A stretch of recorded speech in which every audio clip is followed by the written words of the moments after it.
Hi everybody, my name is Barry Schwartz and this is a Search Buzz video recap. Today is Friday, March 29th, and this is the news we covered over at the Search Engine Roundtable over the past week at SERoundtable.com. First up, Google News is getting serious about quality guidelines. They announced this week that they have a new quality guidelines for the news, and specifically they specifically say Google News is not a marketing service. And we consider articles that employ these types of promotional tactics to be in violation of our quality guidelines.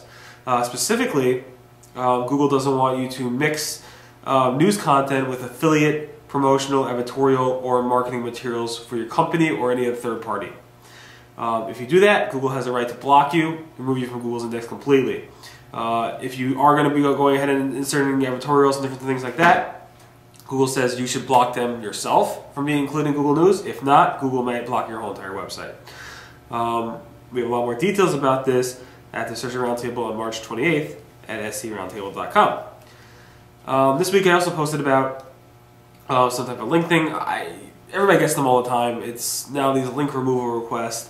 I outed one company because it was just kind of ridiculous. SEO Inc.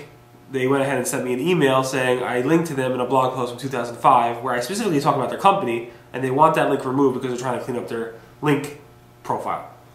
The only reason I covered it was because it was also in creative site forums and a couple other forums where this specific person was actually reaching out to very, very prolific and well-known blogs specifically about them linking to each other.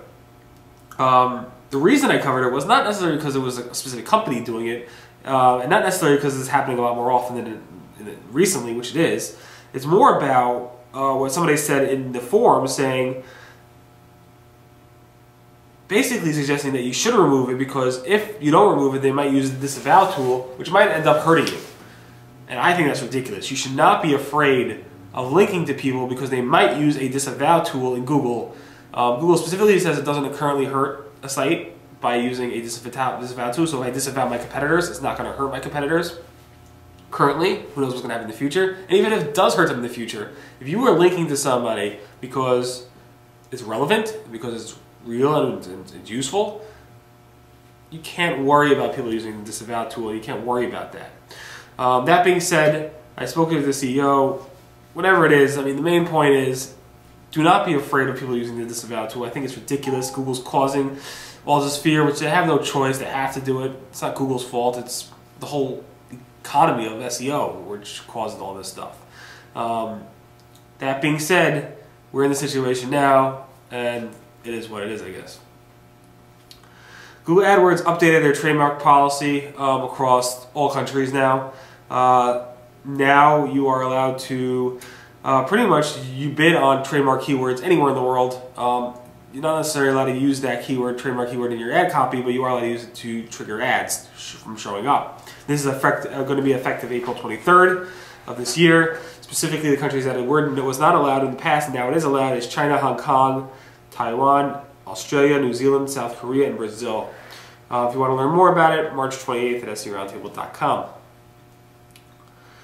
Google AdSense tips, optimization tips, which actually launched back in 2007, is now a lot more graphical. Now Google is going to tease you and show you pretty much how much more they think you can make, not just like dollar-wise and percentage-wise, but in a cool graph showing you, all right, you make X dollars now, you can make this much more if you went ahead and implemented this tip. It's a nice tactic. I think it's cool. It probably will get a lot more reaction, and that's obviously Google's strategy there. Google posted, Pierre Farr posted, the most common smartphone mistakes they see across the web.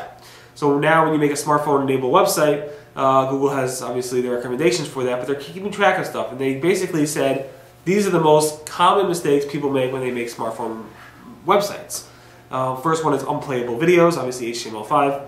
Faulty redirects, smartphone-only 404s, app download interstitials, irrelevant cross-linking, and finally page speed issues. If you want more details about that, we have a link to it on March 28th at SERoundtable.com. Google launched Google Universal Analytics. Basically, Universal Analytics lets you bridge the barriers between desktop, mobile, tablet, etc. It's basically giving you a universal approach of who's using your website, who might be using your mobile app, who might be using your mobile website, who might be using tablet devices, stuff like that, all in one analytics approach. I haven't used it. I really do want to check it out. Hopefully soon. Also, on a related note, Google Analytics announced yesterday that they improved their real-time reporting. They added 4 features. I believe events are now real-time reporting.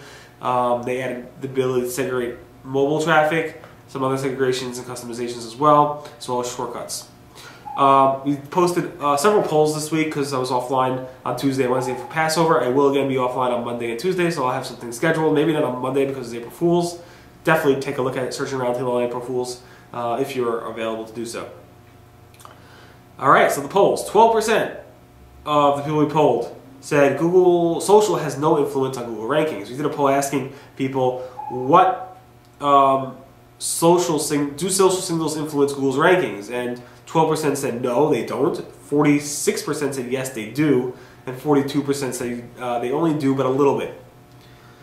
54% said Google's indexes new websites within a week. So let me give you the breakdown. How long does it take Google to index a new website? Again, the overall majority, 54% said within a week, 30% said within a day, 12% said within a month, and 3% said within 3 months, and then only 1% said longer than 3 months.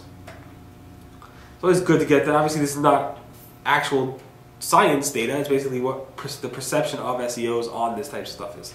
So it's good to see that perception as opposed to just knowing the actual data per se. It's good to know both, but perception is obviously very important.